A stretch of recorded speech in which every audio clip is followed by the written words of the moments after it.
Hey everyone, welcome to the chapter Gravitation and hope everybody are doing good. And in this video, let us discuss some of the exercise question. These questions are the one on which we have already completed the concept. Okay, so far we have completed universal law of gravitation. We have discussed about the free fall and we have discussed about the equations of motion in terms of G, isn't it? So on all these formulae, let us calculate some numericals, okay? And do watch the numericals till the end because few multiplication, squaring, I'll show you how to do them easily, okay? So please do watch all the problems till the end. It will be of great use, to solve the problems easily. Fine.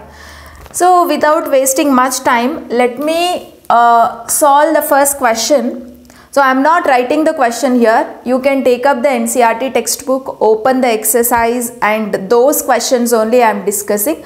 So you should definitely have a textbook with you for a question. Coming to the first question, it says that how does the force of gravitation between two objects change when the distance between them is reduced to half? Okay, so this is one object, this is another object. You know this particular distance is called as d. If this distance is reduced to half, okay, so here the distance has become half. Okay, so what will happen for the force? So will the force increases or will the force decreases? If it increases, to how much extent does it increase? So let us solve this with the help of a formula. So we know gravitational force F is equal to capital G, that is gravitational constant, capital M and small m. Capital M is mass of bigger object, small m is mass of smaller object, divided by d square, isn't it? So now these things are constant. Consider them as constants. They haven't given any value for them, right? Okay, so now what they say is, let me take it as 1 because all of them are constants. No, let me consider that as 1 divided by d has become half. So instead of d, I will write half whole square. So what do you get? 1 by 1 by 4, right? Denominator to denominator goes to numerator. That means F will become 4 times greater. Okay, 4 times greater, isn't it? See, gravitational force and distance are inversely proportional to each other. That means if this fellow decreases, this fellow will increase. This fellow has decreased half times, isn't it? So this fellow will increase by 4 times, right? So instead of all these things we took 1 because all of them take it as constants. So instead of d, what they told, d is reduced to half. Instead of d, we took 1 by 2. 1 by 2 whole square is 1 by 4. Denominator to denominator goes to numerator. So 4 is the answer. That means force is increasing. This is decreasing to half. So force is increased by 4 times. Okay, so very simple. Now coming to the second question. Question number 2. Gravitational force acts on all objects in proportion to their masses. Why then a heavy object does not fall faster than a light object? So in the previous video, that is in the video called free fall, I have discussed. Here because all objects, irrespective of the mass, they experience same amount of g. Right? So what is this g? G is nothing but acceleration due to gravity. Acceleration due to gravity is same. So how much is the acceleration due to gravity? 9.8 meter per second square. So all the objects will experience the same acceleration. Okay, so that is why it does not depend on the masses. The objects can be bigger, smaller, irrespective of the size, irrespective of the mass, all of them are experiencing same amount of g. This is what your key point in the answer. Okay, so very simple. Now let us discuss the third question. This problem is on universal law of gravitation. they are asking what is the magnitude of gravitational force between the earth and 1 kg object on its surface. Okay, so what is the gravitational force? F they are asking between earth and object. Okay, fine. So here mass of earth is given, so that is capital M is given. Mass of earth is they gave it as 6 into 10 power 24 kg. Okay, and mass of object, okay, small m is mass of object, this is given 1 kg. And then distance is also given. You have a formula, right? F is equal to capital G, capital M, small m divided by d square. So this G is constant. G's value is how much? 6.7 into 10 power minus 11. M is what? Mass of bigger object. Here bigger object is earth. So capital M's value they gave it in question. This is mass of smaller object. Smaller object mass is 1 kg. Now the distance between the bigger object and smaller object. So they have given it is the radius. Okay, so the radius itself is the distance between this earth and object. No? So that radius they have given how much? 6.4 into 10 power 6 meter. So everything is there, you have to substitute. So let me substitute. G is how much? 6.7 into 10 power minus 11 into capital M value is how much? 6 into 10 power 24. Small m value is 1 divided by distance. Distance is how much? 6.4 into 10 power 6 whole square I should do. So now this calculations with powers, this is what difficult for most of you, right? Okay, so what you have to do is first you multiply this guy with this guy. So numerical multiplication you do 6.7 into 6. 6 sevens are 42. Okay, so 6 6 are 36, right? 36 plus 4, that is 40. So 40.2. So 40.2 over. So 6.7 into 6 we have done. We have got 40.2. Now look at the powers. Okay, so this is in the format. This is in the format a power m into a power n. So this algebraic formula you have learned from small, right? So a power m into a power n is equal to a power m plus n you have to do. So powers you should add. So this is in that form only, right? So what you will do? 40.2 into 10 power minus 11 into 10 power 24. Okay, so look at here. This is there in this format. This is like m, this is like n. Okay, so a power minus 11 into a power 24. It is in this format. So what you will do? Here instead of a we are writing 10, that's it. So 10 power minus 11 plus 24 you have to do. So what you will get? 10 power 13 you will get. 24 minus 11 is 13. So directly I will write here 10 power 13. Okay, so numerator is over. Now coming to denominator. Okay, so this one we can write it as 6.4 whole square into 10 power 6 whole square. So 6.4 into 6.4 you should do. So you have to do 6.4 into 6.4. If you do, you will get 40.96. I'm directly writing here. So 40.96 into, look at here, 10 power 6 whole square. Multiplication you have to do. 2 into 6, 12, right? So 10 power 12. So 40.2 divided by 40.96. If I neglect these decimals, your answer is approximately 1. So if you do it exactly, you can do it this way. You can neglect these decimals. So take out the decimal. What do you get? 402 divided by, here you take it as 409. 402 divided by 409 into 10 power 13 divided by 10 power 12. So look at this, guys. So this is in the form a power m by a power n. No? So what is the formula? A power m minus n, right? So what do you get?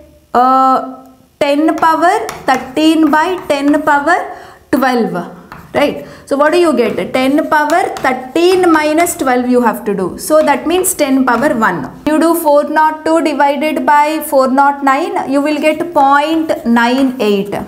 Okay. So 0.98 multiplied by 1, what do you get? You will get around 9.8, isn't it? 9.8 Newton. Force they asked you to calculate. So 9.8 Newton. Okay, so this is your answer, right? But if you take here 40 by 40, if you neglect this and this, see 9.8 is what? Approximately it is like 10, isn't it? So approximately you can write your answer as 10 Newton also, no problem. So here 40 divided by 40, you will get it like 1. So 1 into 10 power 1. So that means 10 Newton. So this way also approximate answers you can write, not an issue. Okay. So this is the way of doing this problem. So I just wanted you to show how we deal with powers. So when it is in the multiplication format, use this formula, a power m into a power n, which is equal to a power m plus n. You have to add the powers, guys.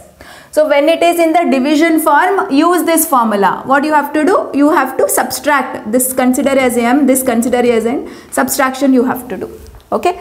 So that's all you need to remember. Now coming to question number 4, conceptual question. The earth and the moon are attracted to each other by gravitational force. Okay. So here is the earth and the moon revolve around, and earth always pulls the moon towards it. Even moon also with some force it will pull the earth towards it. Okay. Does the earth attract the moon with a force that is greater or smaller or the same as the force with which the moon attracts the earth? Why? So they are asking who will attract more strongly, whether earth attracts moon strongly or moon attracts earth strongly or both attractions same. That's what they are asking. You know what? Since the mass of earth is greater,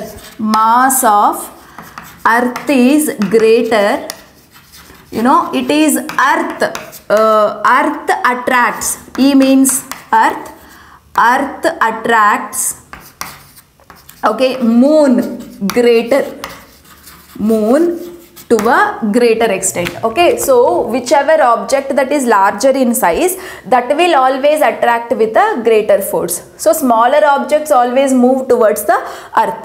Moon is lesser in mass, earth is greater in mass, so obviously earth will attract with a greater force, and earth is the object that will pull the moon towards itself because it is greater in mass, and this fellow is lesser in mass. Okay, so its attractive force is negligible as compared to the gravitational pull of earth. Okay, so that is the concept. And coming to the 5th question. If the moon attracts the earth, why does the earth not move towards the moon? Because earth, again the same question they asked differently. So what is the answer? Answer is this only, because the mass of earth is greater than moon. So this is the answer, guys. Mass of earth is greater than moon. That's why always moon gets attracted towards earth, but not earth towards moon. So next let us discuss about the 6th question here. What happens to the force between two objects if the mass of one object is doubled? So let us see.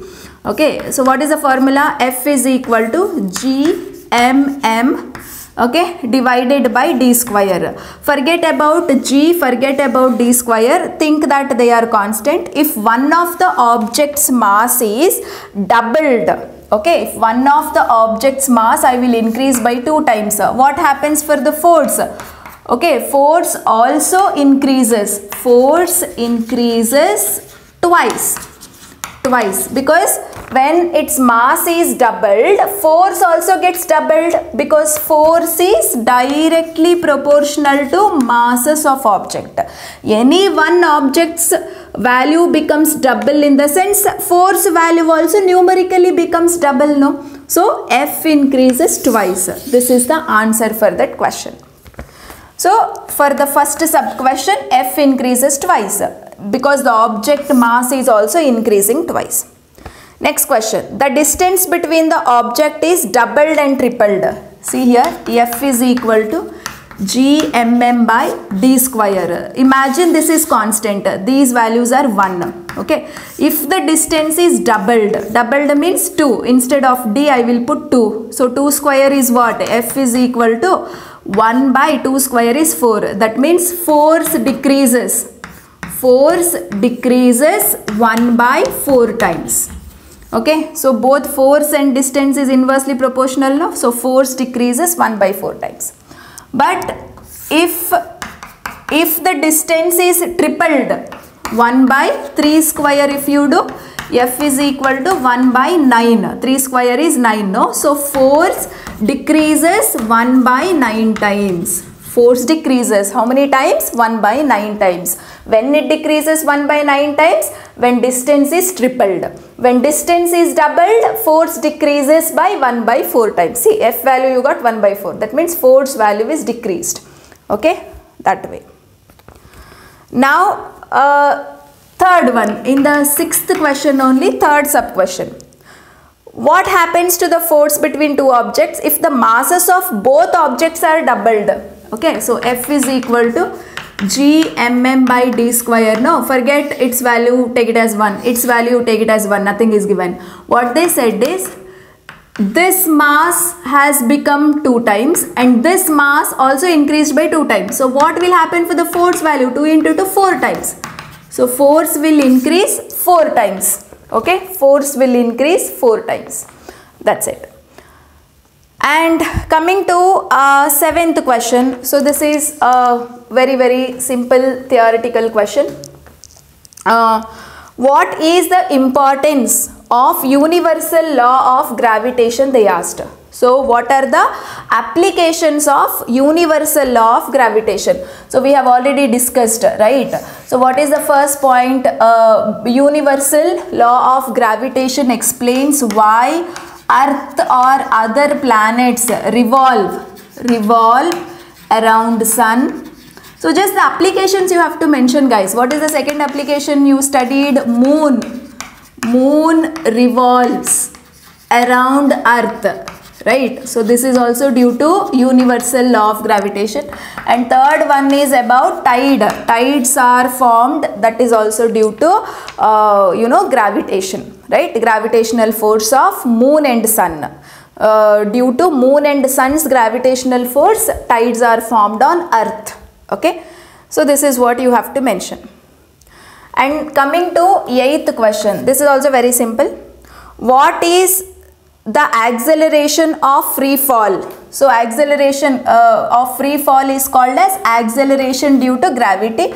Its value is 9.8 meter per second square. Okay, so whenever an object is falling down, at every point its acceleration can increase of around 9.8 meter per second. Okay, so acceleration due to gravity is what we mean by acceleration of free fall. Okay, its value you remember. So that's all about the 8th question. See, now let us calculate few problems of gravitation relating to these equations of motion. So we know now, whenever an object is falling onto a earth or it is going up from a earth, the acceleration due to gravity we will introduce. That means instead of A we will take G. So in every equation, instead of just A we will take G. And here instead of this distance we will consider H. So instead of S we will consider H. Okay, so instead of S I'll write H. Wherever S is there I wrote H. Wherever A is there I wrote G. Okay, so we know now G's value is 9.8 meter per second square, no? So G's value is positive. You have to take plus 9.8 meter per second when object is falling down. So sign is very important, falling down, right? So we have to take negative sign for G value when object is going up from ground. So this is very important for the calculation. Sign is very important. Sign of G is very important. Okay, so let us discuss this 13th question based on these equations. What they said is a ball is thrown vertically upwards with a velocity of 49 meter per second. Okay, so there is a ball on earth. Okay, so this is a earth surface, there is a ball and this is thrown up. This is thrown up, okay, with a velocity. That means initial velocity u is equal to, initial velocity means u, no? U is how much? 49 meter per second. Okay, so from the earth it is thrown upwards. So what is the g value? See, when an object is going up from a ground, you have to take the g value minus 9.8 meter per second square. And what is v? When it goes up, there for a moment it will stay, no? So v is equal to 0. What they are asking you to calculate? So first one, what they are asking you to calculate is the maximum height to which it rises. Maximum height, h, they are asking you to calculate. So what is the relationship you have, okay, between h, u, v and g? See, this is what the relationship we have, v, u, g and h. If you use this one, t is there here because we don't know how much time it is. Time they haven't given. So we have to use this equation, guys. This is your formula. So let me write the formula here. V square is equal to u square plus 2gh. This h is what you have to calculate, question mark. So v square is how much? 0. Okay, 0. U square is how much? 49 square, right? So plus 2 into, what is the g value? G value is minus 9.8. Okay, so into h. So what do you do here? This 49 square, right? So 49 square you have to do. So how do you do 49 square? Say you can easily do it. One trick I will tell you. 49 square is 49 into 49 you should do, no? See how easily we can do. 4, 9. Okay, so I have separately wrote and here 4, 9. So this way you write 49 horizontally, 49 vertically with boxes. Okay, see here how easily I will do. 4 fours are 16, right? 1, 6. 16 you separate, put a line between 1 and 6 like this. Okay, so 4 fours are 16. Now 4 nines are 36. Okay, so now 9 fours are like this, vertically you draw a line. 9 fours are again 36. 9 nines are 81. Okay, so now horizontally you add the numbers. So here come from the bottom line. Here only 1 is there. This side nothing is there. That side nothing is there. So 1. And here you add these numbers. Add these numbers. 6 plus 6, 12. Right? So 12 plus 8, that is 20. Right? So 2 carry. 2 I will show it here. 20. 0. Okay, so now you add these numbers. Okay, so add these numbers. These numbers you should add. 3 plus 2, 5. Okay, 5 plus 6, that is 11. 11 plus 3, 12, 13, 14. So 1 here, carry over 14. Okay, and 1 plus 1, 2. So that is, what is 49 square? 2401. Okay, and now plus into minus, minus you will have. Okay, so here 2 8s are 16, 2 9s are 18 and 19. So 19.6. Okay, 19.6 into h. So now this one, this 2401, if I bring left side it will become minus. Previously it was positive, now it becomes minus. Minus 2401. Okay, so divided by this number, if I bring it here, it comes to denominator, that is minus 19.6 is equal to h. Rearrangement, minus minus gets cancelled. So what you have to do is, you just have to remove this decimal. If you remove this decimal, in the numerator you have to put 0.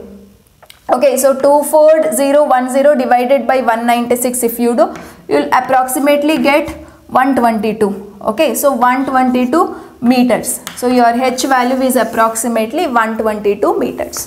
Okay, so this way. See the multiplication, 49 into 49. You can do it in a normal way. I have just shown you the differently. It's like any big number multiplication. If you do it in this form, you can easily get the answer. Okay. So that is first sub question. Okay. Maximum height we have calculated. H we have calculated. So now second sub question, what they are asking is, second sub question, the total time it takes to return to the surface of earth. Okay, so second sub question is total time. Total time. Okay, see, observe here, the ball went up to a certain height. From there, it came back. So the time required to go up and time required to come down, if you add, it becomes total time. Okay, so T1. Time required to go up, let me take T1. Time required to come down from that point, let me take T2. So T1 plus T2, if I do, I'll get a total time. So this total time I should calculate. So how can I calculate the total time? See, you first using this formula, time you calculate. So what time? T1 you calculate. How much time is required for a ball to go up? T1 you calculate first. Okay. See, what is the formula? V is equal to U plus GT, no? So V is equal to 0, U is 49, okay, plus 9.8 into T. So what do you get? 49, minus value, right? So minus 49 divided by minus 9.8 is equal to T. So you will approximately get the total time. So you will approximately get the time as 5 seconds. So how much ever time it took to go up, the same time it will take to come down. Okay, so this is 5 seconds. If this is 5 seconds, this is also 5 seconds only. So total time is what? 5 plus 5, it is 10 seconds. So 10 seconds is your answer. So total time is 10 seconds and height that it travelled from ground is 122 meters. Okay, so that is about the problem. So now let us go for 14th question, guys. This is also very simple. A stone is released from the top of tower of height 19.6 meter. Okay, so there is a tower. So there is a big tower. So here a person is standing and he is holding a stone. And this tower height is how much? 19.6 meter. Okay, so from this a stone is released. So this is a tower of height 19.6. From there stone is released. Okay. Calculate its final velocity just before touching the ground. Okay, so final velocity V is question mark. Okay, and initial velocity is how much? Initial velocity is always 0 meter per second. And what is G? Object is falling towards the earth. That means positive value 9.8 meter per second square. Okay, so here what is the formula you will use? V square is equal to U square plus 2GH. This is the formula you will use, no? So what you have to calculate? V, right? So here 0 square plus 2 into 9.8, right? Into 19.6, isn't it? So if you do this calculation, V square is equal to 384.16 you will get. So V is equal to under root of 384.16. Okay. So now look at here, 384's square root you should find. So I'll show it in a easy way, guys. So we know square root of 400 is 20, right? No, square root of 361 is equal to 19, guys. See? Square root of 400 is 20, square root of 361 is 19. Look at this value. 384 is almost like it is between 361 and 400, no? So that means the value must be between 19 and 20. That means you can take the value approximately 19.5 or 19.6, okay, meter per second. So very easy, right? So 20 into 20 if you do 400, that means 400 square root is 20. 19 into 19 you do, you get this value. That means square root of this value is 19. Look at this number, it is in between this number and this number. That means square root also must be there between 19 and 20, no? Right? So this value is exactly between almost this and this. So I am taking the value exactly in between 19 and 20, that is 19.5. Exact value you will get 19.6, but 19.5 approximate value also can be considered correct only.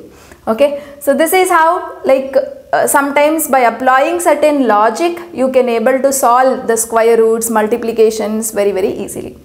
So that's all about this 14th question. They asked you the final velocity. Final velocity is this much. Okay, so with this I will stop this video. See, we have discussed problems very easily. We could solve them on universal law of gravitation and equations of motion, how we use it here by taking G. Okay, so all these problems are very important to practice. So in the next video we will discuss with the further concept of the chapter.